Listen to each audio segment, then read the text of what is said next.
Welcome, everyone. The webinar will begin in just a second and will be recorded.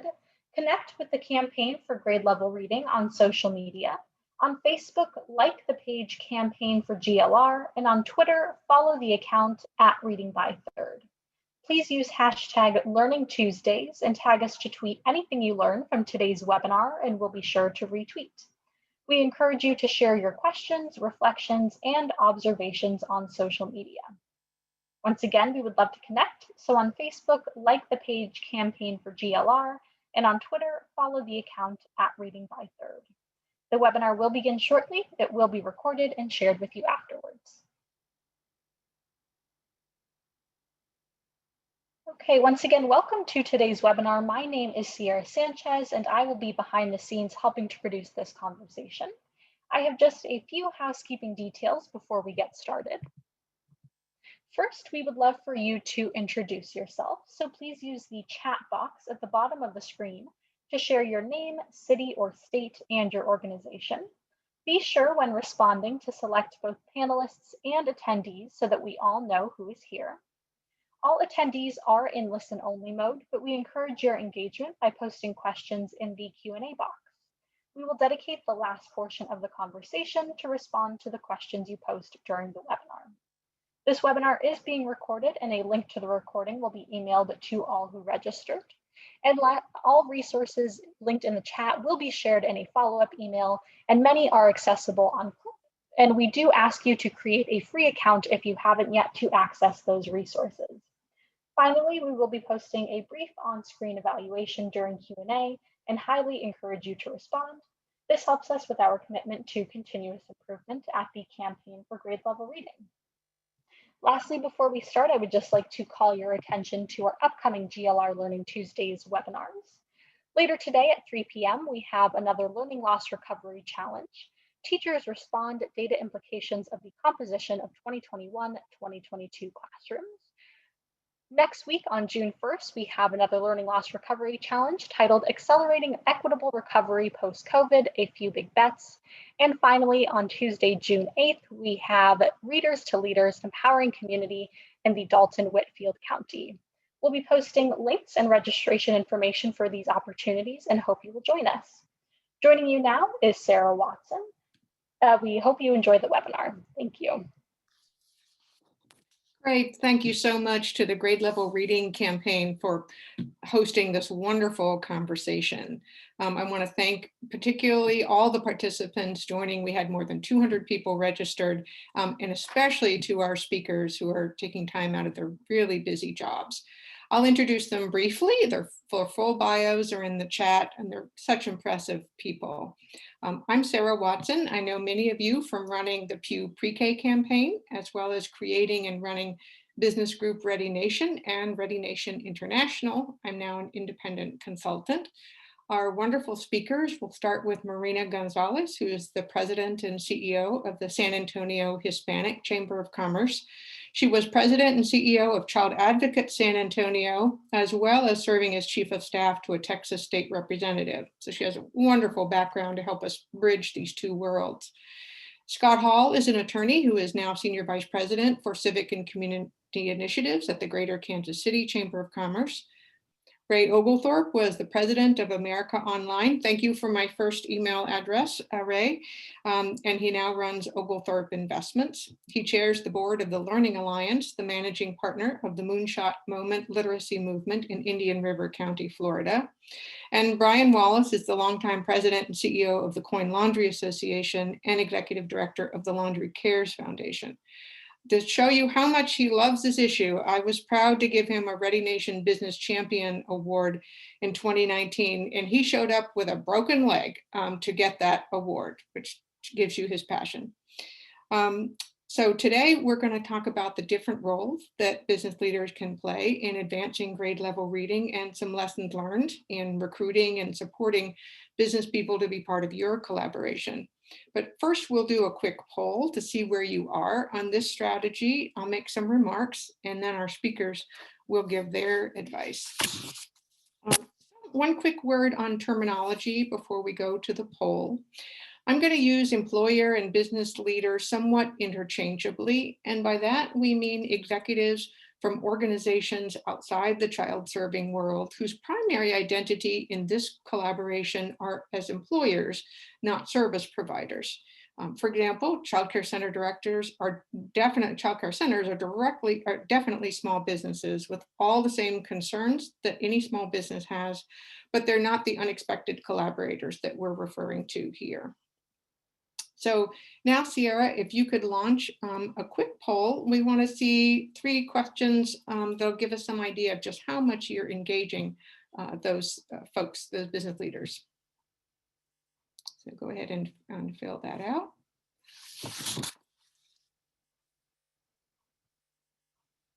We'll give people just about 1 more minute.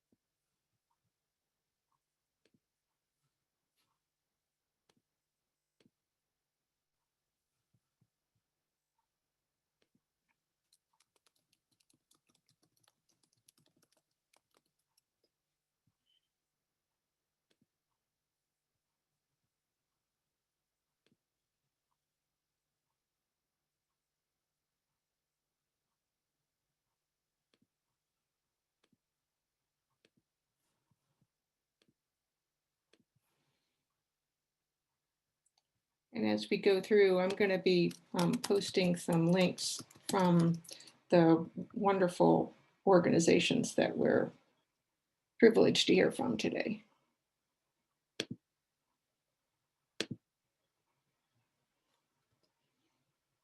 Okay, great. Look at that. All right, let's look at our results. All right, we want to, Sara, we can go ahead and end the poll, I think, and show the results to the folks. So this is wonderful. Half of you are currently involving some business executives, so I'm sure you have some great lessons learned. Another third of you are trying to engage them, and the rest haven't tried or have had somebody in the past, which is great. We have both a body of experience as well as people who are ready to use the information that we can provide here today. Oh, great. They played many different roles, which is going to be one of the things we'll talk about. Is they certainly can be the multifaceted champions that we talked about in the title. And it looks like that a great chunk of you, about 80% of you, are interested in some technical assistance and engaging business leaders. So that is wonderful to know. And the rest of you probably feel like you absolutely know how to do this well. So we'd love to hear what you learned as well. So why don't we go ahead and close the poll, and let's go ahead and go to the first slide. So I wanted to just mention something about the time that we are in right now. Many of you have obviously worked on engaging business leaders over the years, but we are in a time in which, although there are many different services that go into grade level reading, childcare is obviously a big part of that in early education. And if there's ever a time when business leaders are thinking deeply about the importance of childcare for their current workforce as well as for the long-term workforce, it's now. So you have got their attention. This is a great time to reach out to them and ask them to be engaged in your work. So as I mentioned, they can play many different roles. Often people go immediately to the idea of asking them to fund your work, and many of them are very generous with their philanthropy. But in my experience of recruiting literally thousands of business leaders to be involved in Ready Nation at the state, national, and international levels, there are many ways that they can be involved. And sometimes it's really helpful to start with something that isn't direct funding. So they can amplify your message, be a source of volunteers, partner with you in delivering programs. They can serve on your board or as advisors, as policy champions at all levels, as well as funders. I want to go to the next slide. So I want to help you set up for success in finding them, engaging them, and keeping them as part of your collaboration. One is to really know your data and have a fact-based rationale for their involvement. Yes, they have generous hearts. They are parents. They know they have children in their lives. But to appeal to them as a business person, it's really important to have your facts lined up. Here's a brief that I did with the Under 3 DC campaign in Washington, DC. The city of Washington, DC is we're recruiting business leaders to be part of that campaign. It's important to frame the benefits in terms of business, the economy, and the community. It's also important to make sure that you have the capacity to support the partnership. These folks are incredibly busy, as you all are, and the time that they have for things that aren't their day job is pretty small. So it's important that you have the ability to provide the staff work that they need to be involved. You could start with just a couple of core supporters. Often people say, where do I even begin? You can often find a couple of people who have decided that this is an important issue for them. Maybe they've been involved in K-12 work and now they're ready to go to the younger ages to reach that third grade reading goal, and have them really help you develop your strategy. That's what we're doing in DC with an executive with a sports team, as well as the former managing partner of a major real estate firm. It's important to develop a menu of options. So there's a variety of things that they can do. You have to start where they are. If they're comfortable giving you a quote, if they're comfortable signing an op-ed or testifying, those are all great, but they're all on a continuum of investment of time and reputation. And the other happy piece of advice I have is be prepared to get what you ask for. I've been in many conversations, including local chambers of commerce, where literally in the first 10 minutes after I've made my pitch about why this is important to them as a business, they say, okay, I'm in, what do you want me to do? And it's so important in that first conversation that you know what is it that you want them to do. So let's go on to the next slide. So how do you find these business partners? And it's not by looking under the couch, but there's a couple of tips that I can provide. The good news is you don't need hundreds. The nice thing about having these unusual messengers is that you don't need a lot to make a difference. And depending on the size of your community, the size of your programs, you may have a couple of dozen that could make a tremendous difference. So I'd look for businesses that draw from a local workforce as opposed to ones that outsource a lot of their work. Businesses that maybe have a longer time horizon. I found that utilities, energy companies are terrific sources of business champions. Virtually every group I've been involved in has had a champion from the utility or energy industry. A 20-year time horizon is not unusual for them to have to think about. Look for executives who've already expressed interest in a related issue, such as the quality of life or as I mentioned before, high school graduation, and help them move down that age range. Look for executives who are involved in civic organizations and enterprises who may be already involved in doing community planning, and partner with the many business membership groups out there. Business leaders are used to being members of lots of different groups. And so when you can partner with these organizations, you can often get a win-win for both. Not only the general purpose chambers, but also many folks may not know that there are networks of Black and African American chambers, Hispanic or Latinx chambers, Asian American Pacific Islander chambers that operate quite independently of the general chambers that are in your community. And many cities have them. So be sure to talk to all of them. That's what we're doing in DC. We've had conversations going with literally 4 different chambers in our area. Rotary is also another great organization. They have to do meetings. Often many of them meet every single week. They need speakers. You have a great message for a business audience, which is generally the Rotary impression. I've given lots of speeches in front of Rotaries. They're a great source of champions. Let's go on to the next slide. So once you find them, how do you keep them engaged? Lots of people find one person, get them on a board or get them on an advisory committee, but then struggle to have a continuing relationship that really evolves and sustains. So one thing to bear in mind is that the business and social service or education professional sectors are different in some ways. You've grown up in different professional cultures, and so it is like learning a different culture. Folks are very action oriented. That is just the kind of the nature of the beast. As I mentioned, often it is just a matter of minutes that I would have to get my message across and to ask them to do something. One thing that often happens is that folks ask a business person to come to a meeting of a children's group, a coalition, or an advisory committee meeting, and just expect them to adapt to that environment. The language that is used, the terminology that is used is often just hard for them to sit through.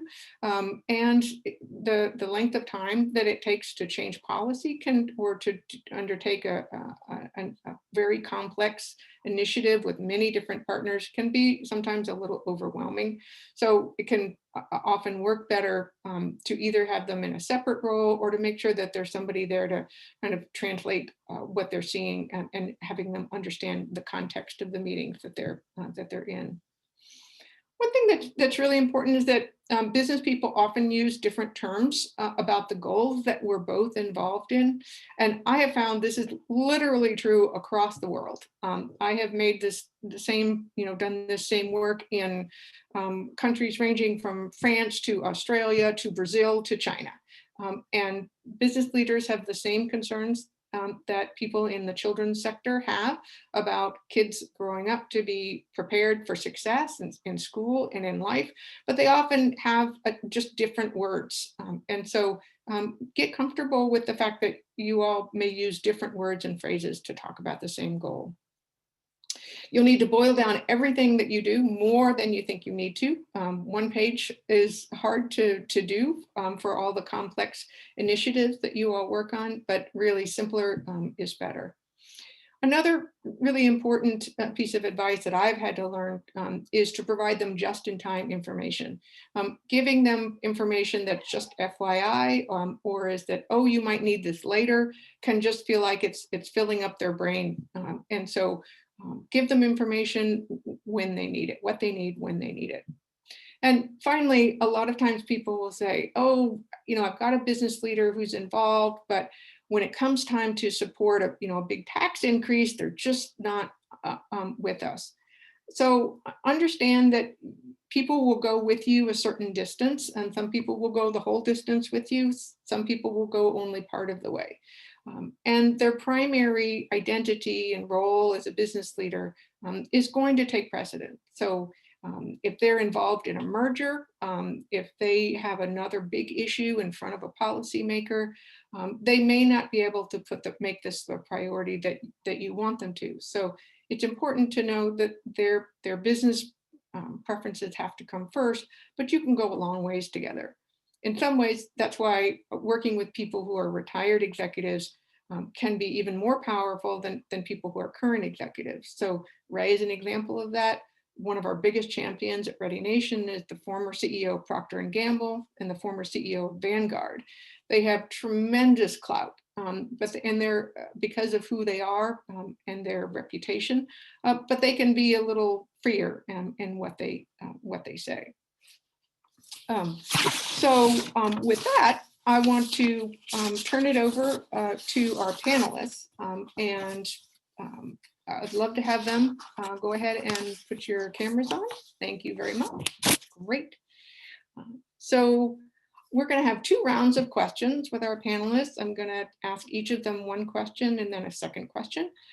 And they'll each have about 3 minutes to respond, but you'll see how good they are at putting information in a short period of time. So the first question is going to be asking why they as business people support this, to help you think about how to frame what you in the children's sector know that in language that appeals to business. And then we'll ask for their advice on for you to go out and recruit their colleagues in the business community. So I'll start with Ray, who's had a stunning career at the highest echelons of industry. I'm sure many people have asked you to chair their board, but you picked the Learning Alliance and the Moonshot movement. So why did you pick grade level reading, and what is the Learning Alliance doing? Well, thank you, Sarah. And let me just say I'm pleased to be here, and thanks to the Campaign for Grade Level Reading for having me. And also thanks for everybody joining us by Zoom for attending here today. You know, my background, I come from a family of 6 generations of coal miners from Northern England who eventually migrated to the United States in the late 1880s and settled in the southwestern part of Pennsylvania. Fortunately for my brother and me, our parents were the only ones who escaped that grinding poverty, along with early death from black lung disease from the coal mines, and made it out of Pennsylvania. And I feel I'm the luckiest person alive because I truly have lived the American dream. And one of the reasons for that dream becoming a reality is purely education. Although my parents never had more than a high school education, they knew that education was key to economic security and success, and they drove that into our heads clearly. As I look back, my parents were absolutely right. Education made all the difference in my life. I got an electrical engineering degree at the beginning of the digital technology revolution that started in the 1960s, and I rode that wave through careers at IBM and America Online. And education opened up all sorts of worlds to me that I never knew existed.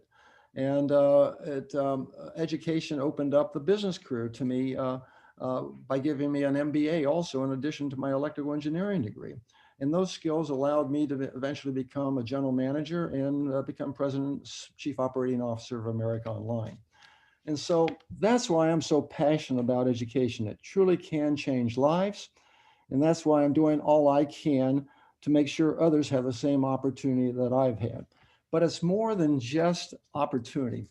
It's also about having great teachers who can instill a love of learning in their students, who can motivate, who can inspire, who can challenge those students to be better and open up a world that's outside their daily existence and get them, very importantly, to believe in themselves. If it hadn't been for teachers like that, for me, I probably would have migrated back to the coal mines, who knows. But the more I became involved with education as I started to retire, I realized that there was just more than serving on university boards and other boards. Also, more than building buildings, more than serving and endowing chairs. So I decided to try to find something that could truly affect education. And so when 2 mothers approached me here in Vero Beach, whose children were struggling in school with, and that came over 11 years ago, about finding a solution to how we could address their children's learning issues, I joined them on a journey that led to the creation of the Learning Alliance, a nonprofit partnership with our local school district that focused on K through 3 and set the goal of having 90% of our students read on grade level by the end of the 3rd grade. From that very small pilot to teach teachers how to teach reading using the latest scientific multi-sensory and phonics-based methods, the Learning Alliance has grown into one of the largest nonprofits in Indian River County. It is in all 13 elementary schools. It trains over 250 teachers. It funds K through 2 coaches and 3rd grade tutors in all 13 schools. We run after school and summer academies to catch kids up. And it's the backbone organization for what we call our Moonshot Community Action Network that has over 125 business partners dedicated to working on areas outside the school walls, such as health issues, kindergarten readiness, childcare, to just name a few, for children from birth to 8 years old. And we're members, and all these members are dedicated to reaching our 3rd grade 90% goal. So I'm proud to also say that the Learning Alliance has enjoyed some amazing success compared to other school districts in our state and our nation. The nation has essentially been flat as far as progress in improving reading scores. Our school district scores in the 4 years have grown from 53% to 60% on the Florida Reading Assessment Test, and it's placed our district in the top 15 out of 67 Florida districts in terms of reading growth, in spite of having the highest or one of the highest poverty rates in our state, with 70% of our students on free and reduced lunch compared to the state's 58%. So for me, this has been an absolutely amazing and exhilarating journey. It's almost like starting up America Online again. And I hope I've been able to give you some background on why it means so much to me and what the Learning Alliance is doing here in Vero Beach, Florida. Thank you. Great. Thank you. And I posted in the chat a link to your terrific work, which we'll also send out. So I want to turn to Scott Hall now. So the Greater Kansas City Chamber has made early literacy one of its top 5 priorities, which is so impressive of all the things that you could be working on. So why is the Chamber such a champion, and what are you doing? Well, thanks, Sarah. Thanks for having me. Thanks for moderating, and thanks to the Campaign for Grade Level Reading and to all the folks on today. It's great to see some friendly names in that chat. It's pretty simple. There are 2 reasons why the KC Chamber, which is the Greater Kansas City Chamber of Commerce, it's the chamber for our entire region, 2 states, many cities, many counties, and it's the workforce of today and the workforce of tomorrow. We start by elaborating on what the workforce of today means to us. Many employees at chamber member organizations need childcare, reliable, predictable childcare in order to fully engage in their workplace.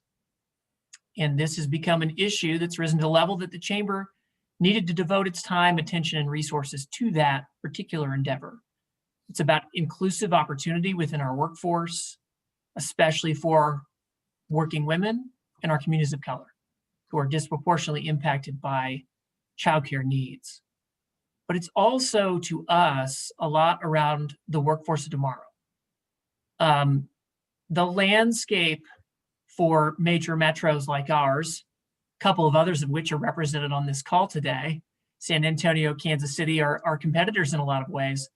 It is an incredibly competitive landscape right now for talent.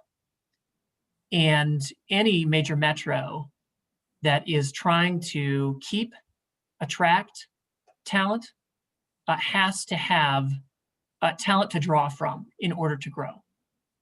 The easiest way to have a pipeline of talent is to grow it organically. And I will tell you that there are a lot of measurements that chambers of commerce use to determine or measure the health of their metro area or their catchment area, but net population growth is really among the best. And that really means you have to have more born than die and more come than go.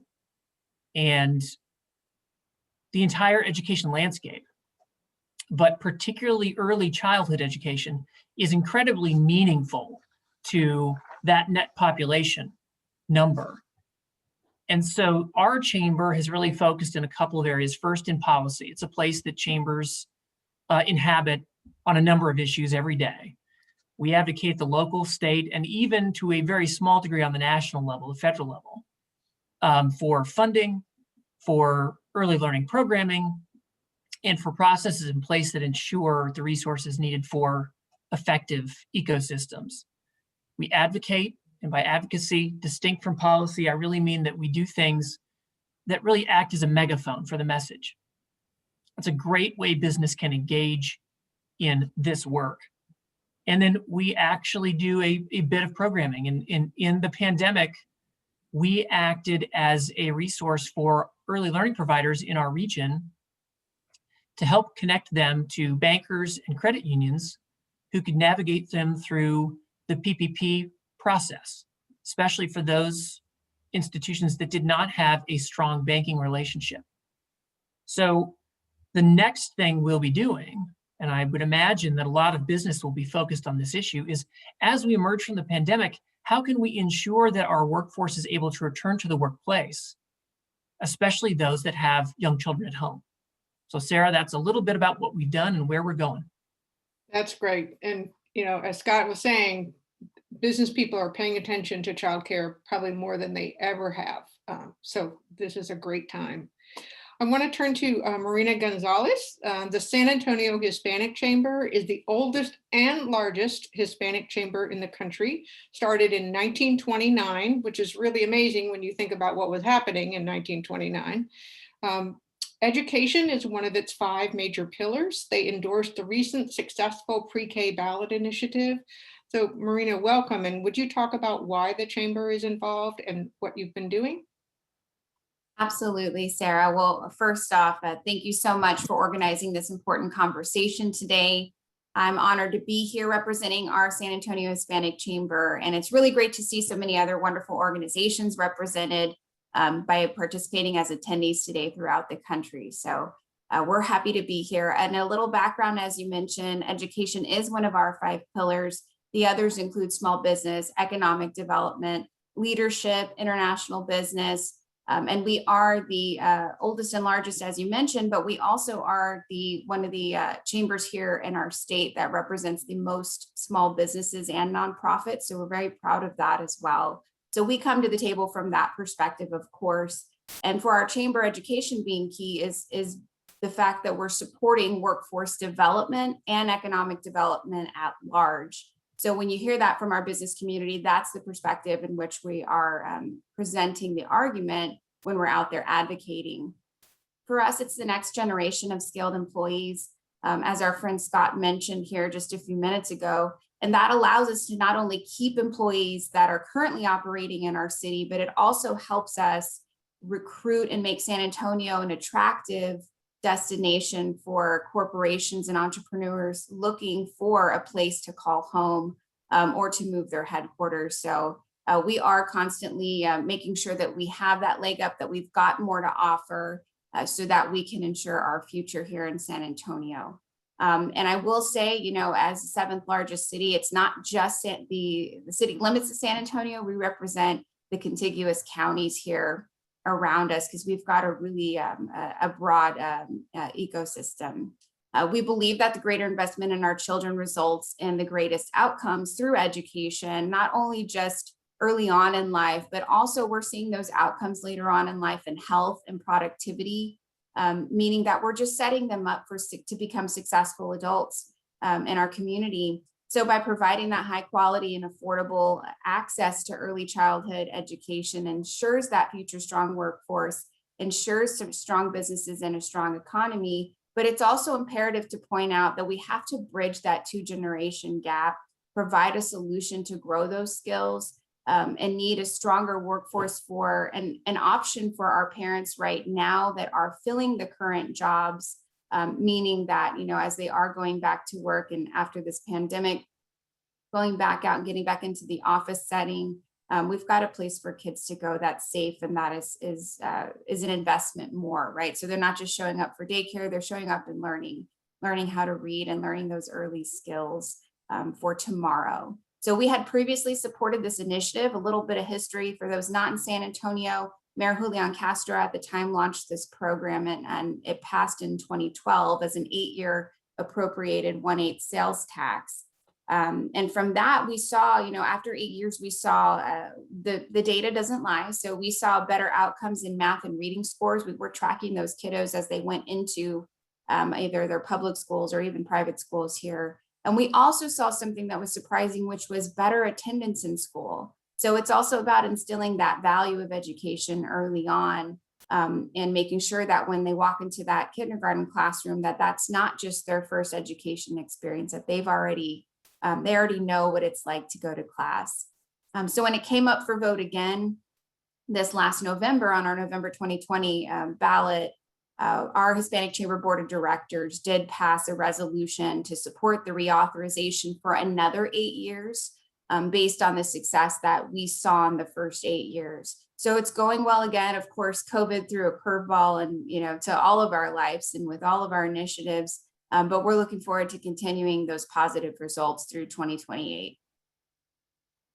Great, thank you. That's terrific. So much happening in San Antonio and in Texas on many different business groups. So last but definitely not least, I got to know Brian Wallace when we worked together on creating reading corners in laundromats. You have not lived until you have visited the world's largest laundromat on the outskirts of Chicago, as I have. They have reading sessions with a clown. It's a gorgeous place, just a really wonderful family atmosphere. So Brian, we don't think of laundromats and literacy as going together, but you've made this a signature issue, as we can see by your backdrop. So tell us why and what you're doing. Well, thank you, Sarah, and thanks for all the support that you've given to our initiative, particularly early on and being part of our first Laundry Care's Literacy Summit. A lot of people got that invitation and scratched their heads and wouldn't think that that was a thing, right? But we need to think creatively when it comes to addressing these concerns. And our foundation really came out of a number of us in the industry coming together through our association and just a real desire to give back, particularly giving back to the under-resourced families that come spend money with us every week. You know, I just felt a real strong obligation to reciprocate in whatever ways that we could with those hardworking families that are supporting our business. And so we've formed the foundation, frankly, without really having identified a way to live that mission. And eventually we met some of our mutual friends at Too Small to Fail, the early childhood development initiative out of the Clinton Foundation, and the light bulb went off. You know, wouldn't laundromats be a perfect way to reach into the communities that need the most help and meet these families where they are each and every week? And so as that light bulb went off and we started to think out of the box, how can we support these families? That was our initial kind of aspirational part of our mission. Now we had a way to live that. So, and I think anyone who's involved in any kind of work like this, I think it was able to appeal to our group as sort of giving a higher purpose. You know, doing the laundry, that's sort of a mundane chore. You know, we like the business, obviously, it's profitable. We like what we do, but I think this opportunity really gave folks an opportunity to sort of elevate, you know, their thinking and give a higher purpose to their work. And so this is a unlikely pairing, to be sure, but why laundromats? We've got a couple things going for us. We've got the sort of ubiquitous nature of our business. We're everywhere. I've got great friends in the business in Vero, in Kansas City, and certainly in San Antonio in big numbers. And so we have this proximity to need. So we do have this frontline opportunity to help make those connections between the resources and the families that need them most. We also have a benefit of a long dwell time. You know, when customers come to us, they're not popping in for 5 minutes. They're going to be with us for an hour and a half, maybe 2 hours. So we do have this opportunity to spend time with them, make connections with these families, and again, connect them with the resources. They come to us on a recurring basis, right? They come every week to do laundry. So almost like a classroom schedule. If you do laundry on Thursday afternoon, you're going to be there next Thursday afternoon, and so on and so forth. So we do have that benefit of a recurring visit. And frankly, we also had this sort of business need of an industry that could benefit from some awareness, let alone some reputation building. So those are some factors why I think this connection between early childhood development, literacy, and the corner laundromat started to make more sense. So as we got to learn more, as everyone on this call has gotten to learn the statistics and the way to sort of describe the need, we got to start to figure out, well, how are we going to live it? We've identified this as our goal.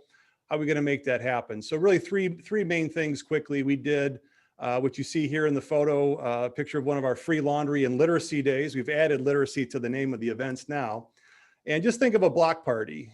We pick an area of need, we find a laundromat partner, and we offer free laundry, free soap, free meals, free books and distribution of books, but also importantly, inviting local literacy advocates, local campaign for grade level reading representatives to connect with those families and make sure that there's some legs, like there's some ongoing connection to those resources. So we've been sort of propagating these events as a way to spread the word, goodwill, and make those types of connections.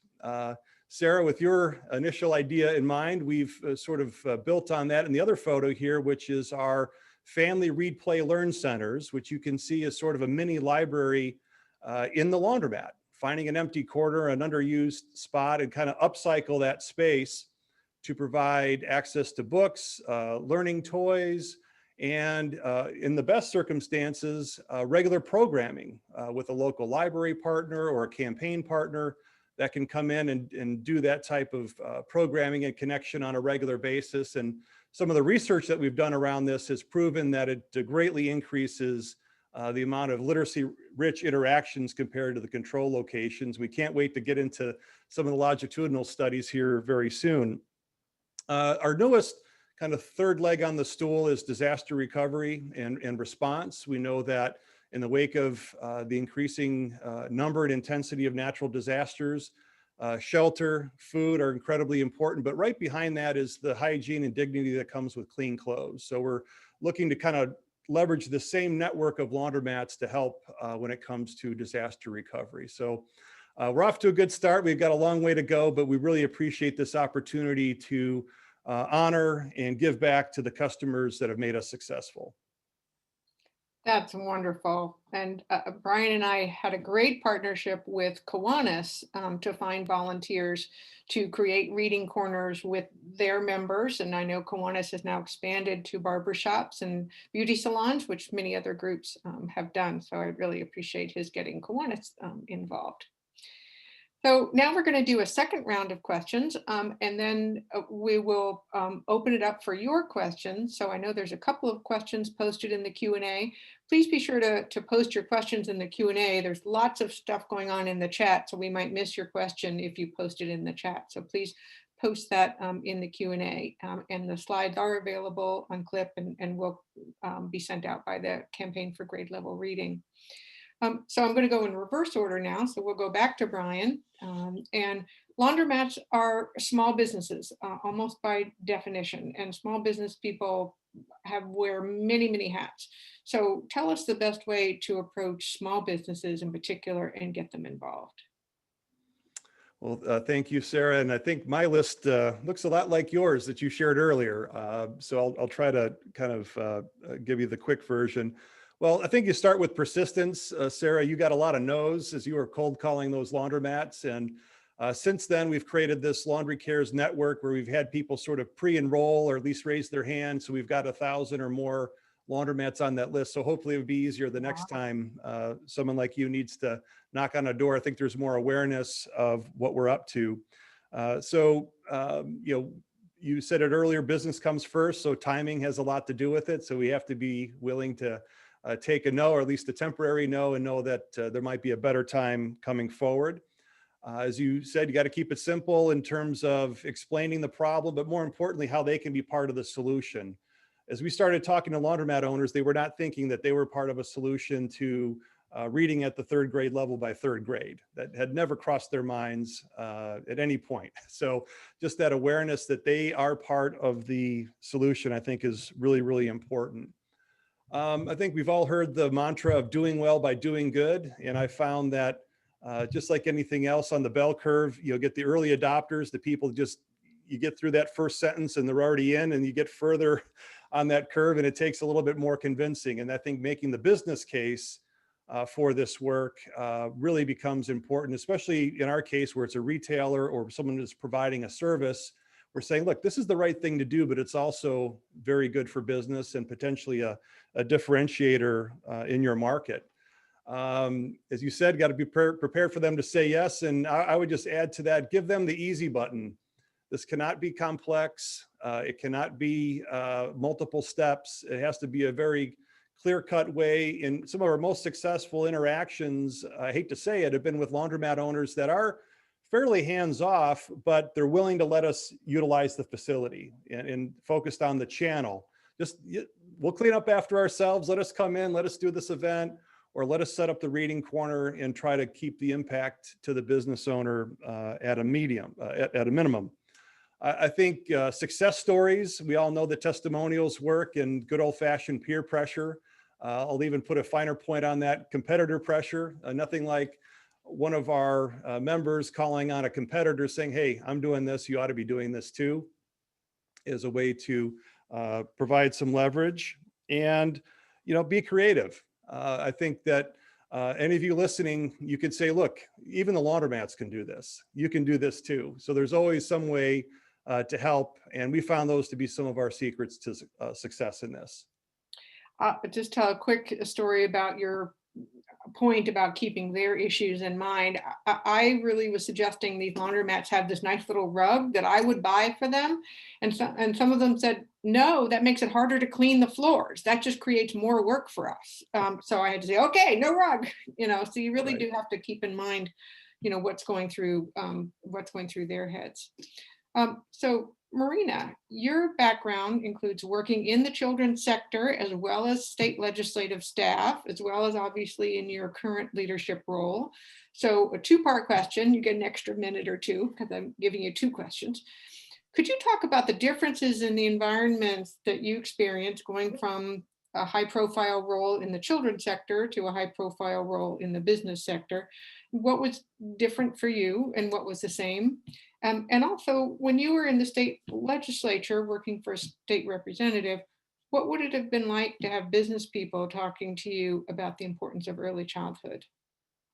Well, great. Well, those are important questions too. You got to know your audience, right, when you're doing any advocacy work. So I will absolutely start with the first question, which is a transition from a service-driven nonprofit at Child Advocate San Antonio, of course, serving children who have been removed from their home due to abuse and neglect and have entered the foster care system. That environment, of course, is very mission-driven. And so your staff and your volunteers, they're not there to collect a paycheck or for themselves. They're really people who are there to serve others, and in that role to serve children who are in a vulnerable state. So the environment's different in that regard, but the nonprofit business model is a specific model, and one of that balances the governance between serving as a CEO and your wonderful volunteer board that you have. So in that concept, transitioning from a service-driven nonprofit to a membership-driven nonprofit, there were a lot of similarities just in the day-to-day operational role that you have. But another similarity that I found that is still true today is that of advocacy. So with working within the foster care system, you're advocating for children, you're fighting for their ability to have access to education and making sure that they can get to school. They've got a healthy home to live in while that situation is still being sorted out, and what type of permanent home they'll have. You're advocating for that, for their safety and their future. But you're also advocating for policy change. So in that role, we did a lot of advocacy on the state level for the state legislature for how the foster care system is funded and handled, how the CASAs who are court-appointed advocates, how they are funded, and how we were supported in that role, what type of laws and policies were in place to ensure that job could be done. Here at the chamber, it's no different for us in the advocacy role that we're playing. However, our memberships and our reasoning is different. So we're focusing on our core 5 values and that support our mission that I mentioned earlier. And that's really to ensure that our members, as business leaders, owners, and even workers, because we represent a vast population, including nonprofits, that we have the appropriate policies here in Texas set up to support those environments. So we are in the middle of legislative session. So I always say it's fun to come home to the Capitol, because after I finished my education, that was my first job, chief of staff there, to a representative. So I've been on both sides. So it's helpful to know, coming from that world at the Capitol, that's much more competitive, fast-paced environment. It's extremely political. Obviously, you're in the middle of it. I always say you're in the middle of the beehive. And really what you have to do is know when you're coming into an office like that, make it as easy on the staff and representatives as you can. You show up with concise information, you make your argument, you've got your data to support it, and you're specifically pointing out which policy that you'd like to see enhanced or changed or written into the state constitution. So what changes you'd like to see and why. So the similarities there are still there, but now I have the privilege of representing our over 900 plus members and businesses and nonprofits. So what we see here in terms of education, what we're doing right now, since we are days away from ending our state legislative process on May 31st, and I can tell you my team and I are counting down those days. It has been an interesting session, to say the least. For those that don't know, Texas meets every 2 years for 6 months. So it is definitely, in that regard, that's what we mean by fast-paced and competitive. Is everyone's there trying to get their initiatives heard. So we are focusing, some of our state priorities right now do have to do with education. And some of it that we like to say is playing defense. So making sure funding's not cut, that things are funding's reappropriated, so we can continue those successful initiatives. But that's everything from public education, of course, here in Texas, and then also on to higher education. So how are our tuition revenue bonds being handled, and how can we ensure that there's a successful transition into higher ed to support the bigger workforce? So lots of changes when you do change these roles, but I think that common thread for myself in serving in the leadership capacity has been that advocacy, because no matter where you're at, education being important in all of those roles in which I've had the privilege of serving, you just have to know how to identify the issues within your community to move it forward. When you were working for the legislature, would it have been surprising to you, for example, to have a business leader come and say, I'd like to talk to you about third grade reading, instead of to talk to you about roads or taxes or energy? Not so much. I have to say, I recall, when you asked that question, I know we were preparing for today. I do recall meeting with many chambers, specifically, coming from San Antonio. I recall meeting with the Hispanic Chamber as a chief of staff. And so, no, education is a core value for businesses. I think there is a natural correlation and an easy argument to make that of its importance.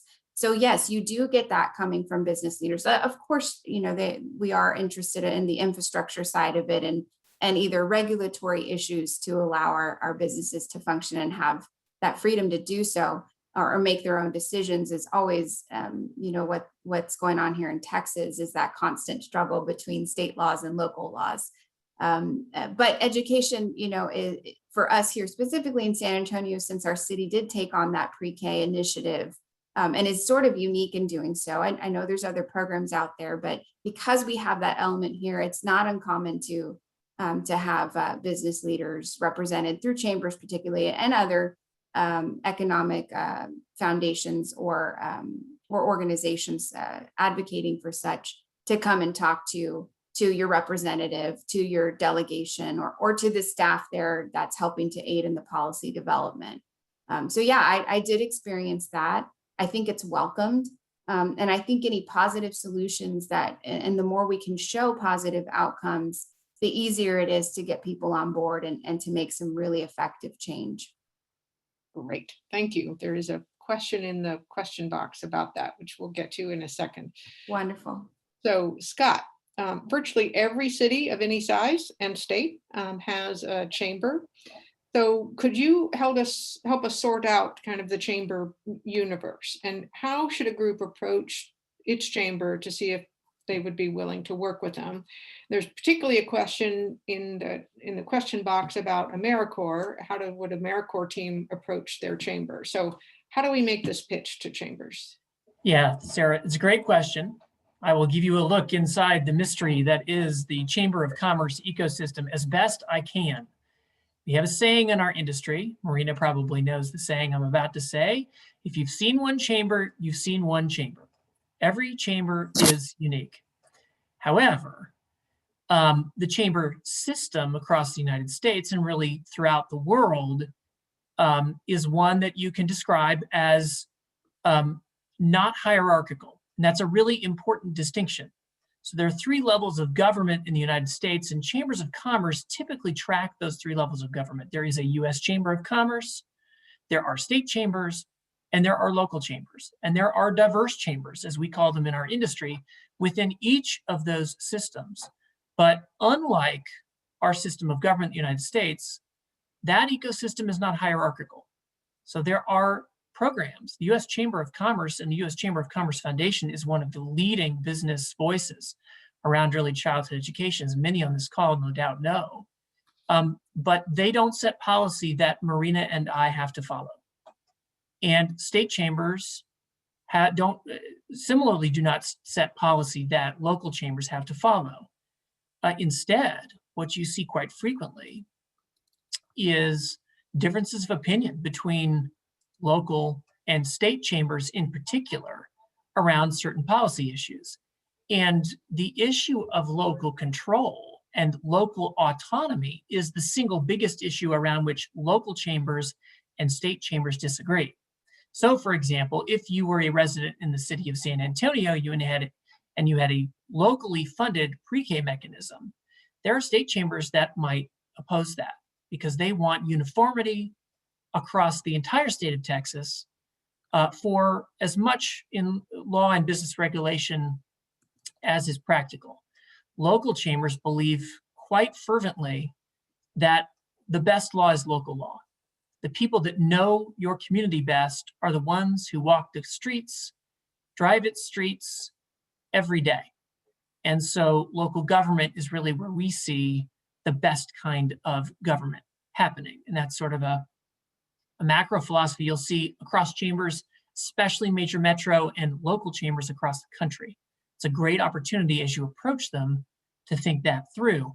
Another secret about how chambers work, it's the worst kept secret really in the chamber industry, is chambers do as their members desire, right? Think about who we are and what we do, and you'll recognize that chamber executives don't go very far if they're going somewhere alone. You must have the will of your membership behind you. And that really, Sarah, leads into the second part of that question, which is how can some of the participants in this call approach a chamber of commerce? The first step is really easy. Become a member of your chamber. And I know that may seem self-serving for me to say that, but I really don't mean it to be. Being a member of your chamber of commerce will have more benefit than it costs you, I can assure you of that. But as you're looking for the unexpected advocates, Sarah, that's the term we always use when we talk about our business leaders getting engaged in early learning advocacy. There are benefits that extend beyond that. But certainly, if you're a member of your chamber, the chamber that you are trying to engage with, it does make a meaningful difference in their willingness to engage you. That's the first question someone in my membership or Marina's membership group is going to ask when I say somebody wants to partner with us. Are they a member? It's meaningful. We do as our members desire. The second thing about how to approach your local chamber is many of the folks on this call have boards of directors that have business leaders as members. And many of those business leaders are going to be members, or even in some cases, board members of your local chamber of commerce. Those warm introductions go a long way. Marina and I and Brian in his association, we take those calls quickly and we get answers back quickly to those people that are our trusted partners. And so using those folks to make that warm introduction can really be helpful in a lot of ways. And then finally, and this was addressed a bit earlier, I think Ray mentioned something like this. I know Brian did. Speaking the language, and I would even go further to say speaking the languages of your chamber. Chambers of commerce are pulled in two different places in our modern operational style. We are charged to do the enterprise work, that is to try and make the business economy in our community rev as fast as it possibly can. But we are also charged now, and certainly now more than ever, around what we call the civic work. It is the charge to make the place that we live the best possible place to grow business.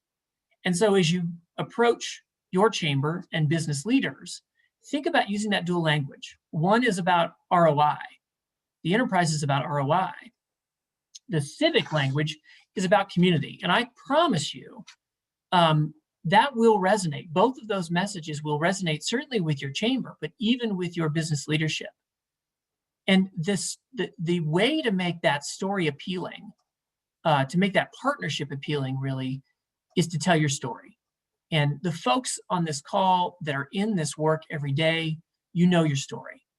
It's the need. And then it's the payoff. What is the return for filling that need? If you can articulate those two things to your chamber and to your business leaders, you will receive a receptive audience.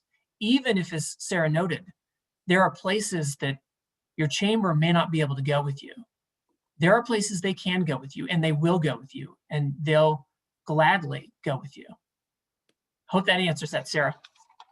That is just wonderful. I was going to say one of the first things that I did with the DC Action, which is the children's group that I'm working with in DC, is help them join the DC Chamber. And many chambers have nonprofit rates, so it's a little more affordable. And now the director of DC Action is on the Workforce Development Committee, which is exactly the group of self-selected business leaders that are most likely to be interested in the issues that she's working on. So that's a wonderful piece of advice. So thank you so much, Scott. So now we'll turn to Ray. Ray, as we mentioned, you operated at the highest levels of the corporate world, and sometimes it really helps to have somebody with that kind of profile, that kind of reputation, that kind of voice be involved in these partnerships. So if someone wants to engage a high-level executive, either someone who's currently in that position or maybe recently retired, what do you think they need to know?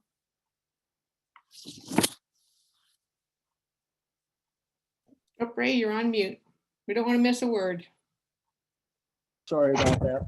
The thing is that I couldn't, let me just start by first saying that I couldn't agree more with you about your suggestions at the start of this webinar. I think the things that you outlined were very, very appropriate and insightful. So what I'll try to do is maybe just give some additional flavor and perspectives for the other 49% of the people who are having trouble recruiting high-level executives. So let me just first say that I know how hard it is to recruit these individuals because I was one. They're difficult to reach. They're difficult to get past the secretary and see and pay attention to their cause, frankly. So the obvious question is, why bother doing all this stuff? And the point is, it's really worth the effort. First of all, politicians, government bureaucrats, foundations, and other community leaders pay a lot of attention to them. They are influential. They open doors. They vote, they pay large taxes, they create or have created economic growth and jobs, and they donate. So high-level executives can also give your organization a quasi-housekeeping good seal of approval if they become in your cause and organization. You can't afford not to have them involved with you. So here at the Learning Alliance, we've been very fortunate to have out of our 15 directors to have 5 former chief executive officers or chief operating officers of Fortune 200 companies. And we have another 3 high-level financial executives from very large banks. They've made untold contributions to our success and helped us in the grade level reading cause, helped us get attention to the Florida Council 100 and the Florida Chamber of Commerce, and also opened the doors at the Florida Department of Education. So the big question is, how do you get them involved in your organization? And my first feeling was to go to where they live outside of work. Find them on the golf course, find them at the country club, find them at business conferences, find them at civic organizations or other major charitable events. But it's just not enough to show up there with them.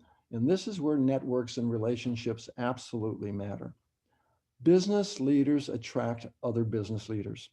Those networks of relationships are usually the only way you'll find the opportunity when you're around them is to have somebody you know make an introduction. I've found cold calls rarely work. And if that doesn't work, another way to get in front of them is to use your contacts to see if you can get an opportunity to be a speaker at a country club or a civic club function, or find any place that you can speak and use every opportunity to speak about your cause. Interested executives after it, if it tickles their fancy, will come up and self-identify after your talk. And every organization, by the way, is looking to have a compelling speaker to speak at some event. Finding speakers is difficult, so you'll be welcomed. The second thing is, after you've found somebody, is understand the target that you're trying to go after before you even meet. Have they had an interest in education or donated to the colleges and universities? Do they have, or themselves have had family members who have had learning difficulties or trouble in school? If they have been personally involved or impacted in some way, you'll find a much more receptive prospect.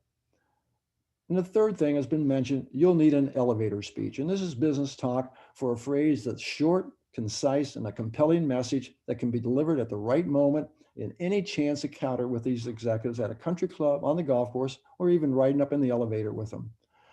And the one that got my attention, that got me involved in the Learning Alliance with these two mothers, was the memorable message, and let me just state it, is that in K through 3, you learn to read, thereafter you read to learn. And nationwide, though, 2/3 of third graders cannot read on grade level, only 33% can. And the big killer is if you can't read by the end of the third grade, you only have a 1 in 6 chance of ever catching up. Boom.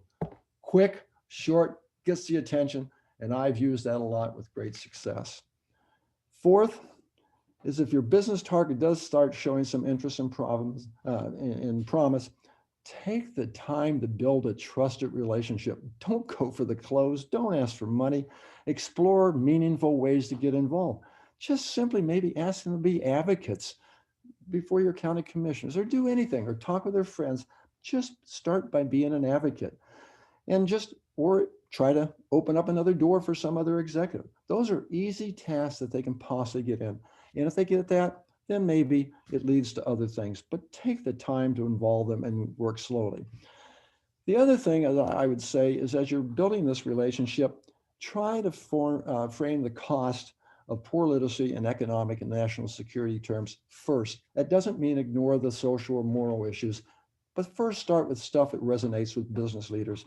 Some example would be that 90% of good jobs require high literacy skills. We can't afford to have a nation with 35% who are good.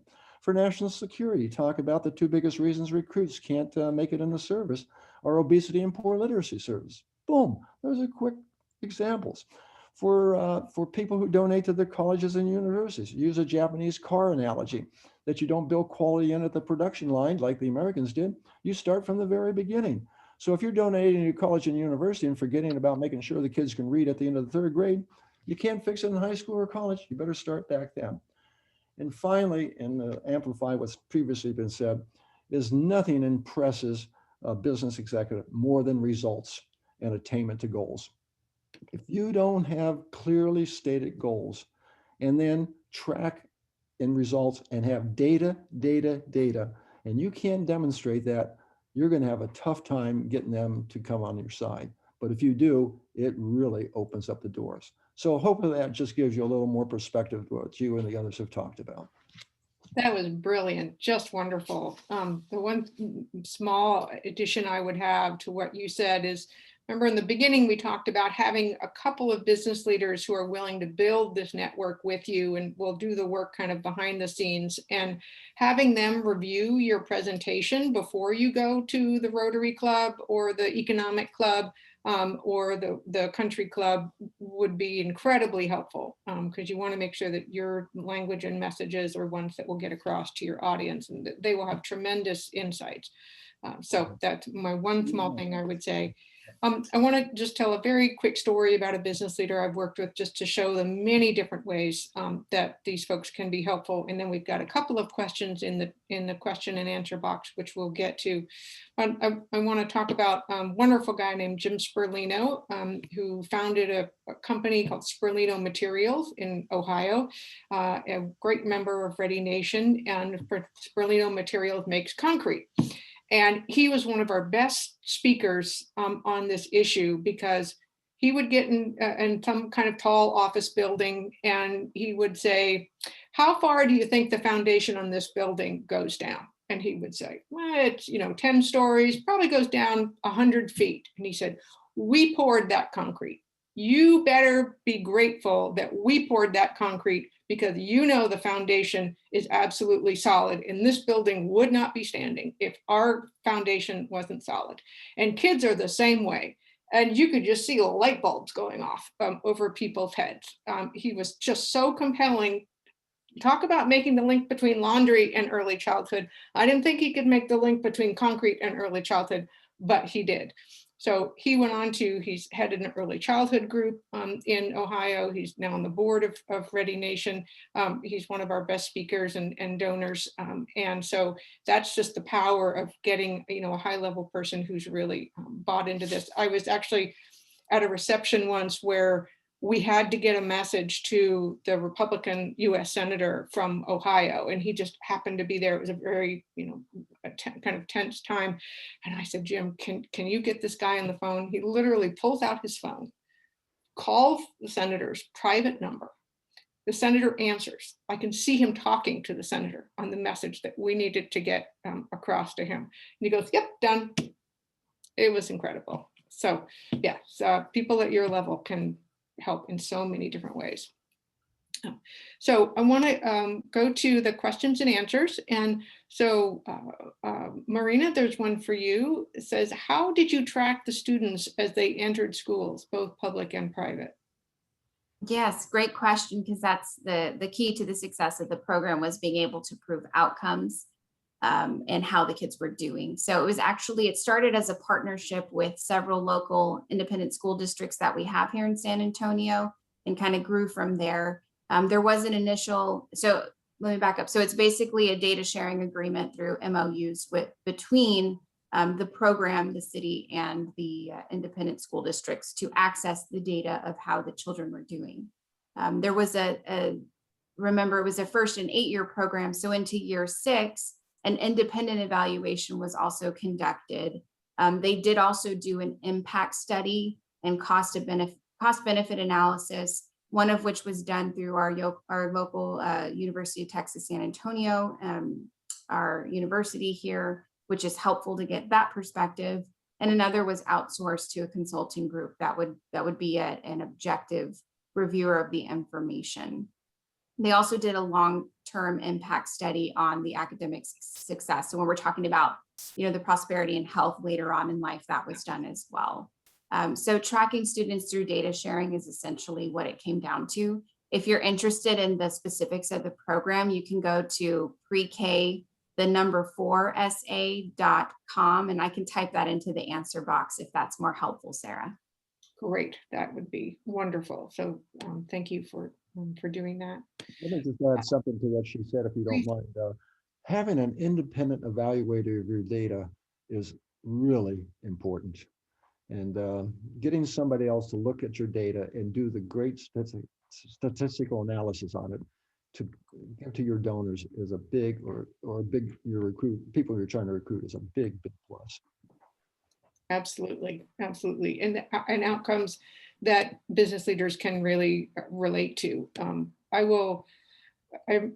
remember literally about 20 years ago hearing about a wonderful randomized control trial of a long-term early childhood study, not one of the big ones that you all probably know about, but a different one. And they got these 18-year-olds into a room that had an early intervention, and they had them take a vocabulary test. They did not ask them, did you graduate from school? Have you had any educational problems? They didn't weigh them or ask any other questions that would actually, translate to something that business leaders could really hold on to. And I thought, oh, what a missed opportunity. I've actually tried to get that pre-started. So now I'm going to go to a question for Scott. How does the Kansas City Chamber partner with public housing authorities to address social mobility? Yeah, so this is a great question. Thank you for asking it. One of the challenges with it being at a major metro chamber is we have about 100 different cities within our catchment area. So this is a hard thing for us to do. We've partnered with public housing authorities throughout the region on a number of different policies, and really it's to ensure fair and equitable housing policies exist throughout the greater Kansas City metro. With respect to educational mobility, though, we have found it better to coordinate more directly with the school districts. And in our case, I don't know if other communities here locally have the same challenge. We also have a charter school and private school ecosystem that exists in Kansas City, Missouri.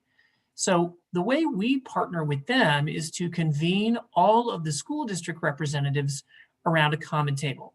We do it every other month. It's the superintendent's forum. It covers a number of issues, including early learning, but even outside, all through the K-12 system.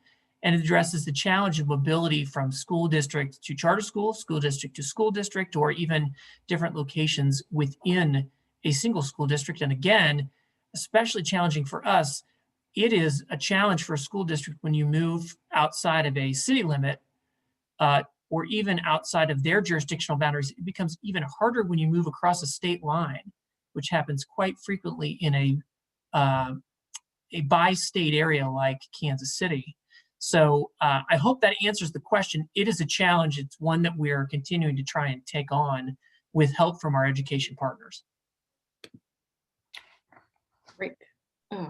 We have one other question about the, do you think these strategies that were shared would work for engaging businesses closing early math gaps?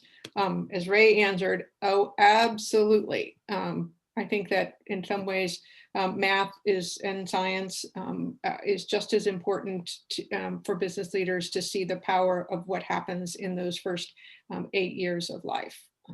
So, and also the other thing that I'll mention is that especially when I was at Ready Nation, we would have a campaign working with business leaders on understanding the importance of social emotional skills, as well as the academic and technical skills that young children develop. And we did a poll of business leaders to understand how much they understood the importance of the socialization that goes on during those early years. And every single one of them, would have a story about a terrific employee who had great technical skills, but just couldn't kind of relate to other people or solve problems in a constructive way, et cetera. And so that message also really resonates with the business community. Most definitely. Agree. So let's see, I don't think we have any other questions in the question and answer box. So let me see if any of our speakers have any comments. I know I kept you on a pretty short timeline. Any other comments that you'd like to make that you didn't have the chance to make? One thing I'll mention, and it looks like the evaluation poll is up, so that is wonderful. So please take a minute to look at that. Just in terms of getting in front of business audiences, to echo something that Ray said. So in Washington, D.C., the powerhouse business community, in addition to the chamber, is called the Federal City Council, which is the high-level executives, invitation only, et cetera. And they do a series of webinars called the District Strong series that had started during the pandemic. And we have a wonderful working relationship with them. They did one of their episodes during the pandemic was on the drastic impacts to the childcare sector. And then on June 2nd, we're going to be doing another webinar that talks about the legislative agenda that's happening right now in the city. And so having that need to fill these slots is a really great opportunity. One thing also that I have learned in organizing literally hundreds of business leader events of various kinds is that the combination of the brain science data, the economic data, and the data on the status of the kids and anything on the solutions is a very powerful combination. I posted in the chat, my former organization, Ready Nation, offers a brain science speakers bureau of people who are available. So having them join with a local advocate to give that message is often a very powerful combination. So let me see if our speakers, do you have anything that you'd like to add? Not me. Great. Okay. Well, we like to end early and on time. So let me ask Sierra or Sara, is there anything else that you'd like to say? I think you have some closing out remarks, and we want to make sure that people have time to do their evaluation.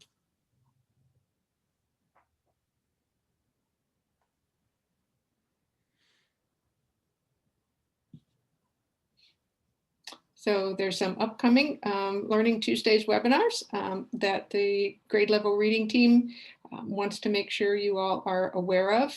And rest assured, there will be a follow-up email with all of those links in the chat. I know we gave you lots of links and along with the slides. And the recording will be available on the huge library of helpful resources that the Campaign for Grade Level Reading has pulled together.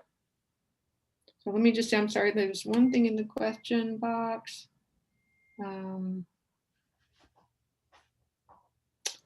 Okay, we answered those for AmeriCorps. Sorry, I think, oh, sorry, let me just, open question. Okay, is there a way to learn more about the structure of the literacy program with pre-K for San Antonio? Or more to learn about, how do we learn more about the training for the tutors with Moonshot? So Marina, do you want to answer that? And then Ray, would you take the question about training for the tutors in the Moonshot program? Absolutely. So what I'm going to do is let you know that there is a whole section for educators and for parents. If you wanted to see both perspectives on their website, they have a very comprehensive website with information and contact too, if you wanted to reach out. So I'm going to pop that back into the Q&A as a resource for you. And hopefully that will be helpful to you to get some more information.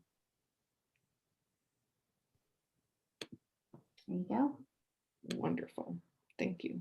Yeah, as far as the tutoring programs regarding with the Learning Alliance, you can go to our website, thelearningalliance.org. There's lots of information there, but you can also just send us an email or call us. The information's all there with your with what you're looking for, and we will definitely respond and get back to you. We work with a number of communities. We actually have places going in Santa Fe, Minneapolis, etc. South of us in Martin County, we were actually train teachers, train tutors. So we're more than willing to help do that. And the more we can use our experiences to help others, we're happy to do that. So first contact would probably go to thelearningalliance.org, and that would be a good place to start. And we'll be more than happy to respond to you. Thank you. I see your good colleague Marie has posted some information in the chat. So thank you, Marie. And let me just say a great thank you to our speakers, especially Marina and Scott, who are at the ends of their legislative session, and especially in Texas, again, which only meets every 2 years. So every minute literally is important for the Texas legislative session. So this was a tremendous commitment, and it's just been such a great pride and joy for me to get to know so many civic-minded, smart, problem-solving people out in the business community. And I'm really looking forward to hearing more about the wonderful partnerships that the grade level reading campaign sites are developing with their wonderful business leaders. So thanks very much. Thank you. Thank you. Appreciate it. Thank you. Have a great day.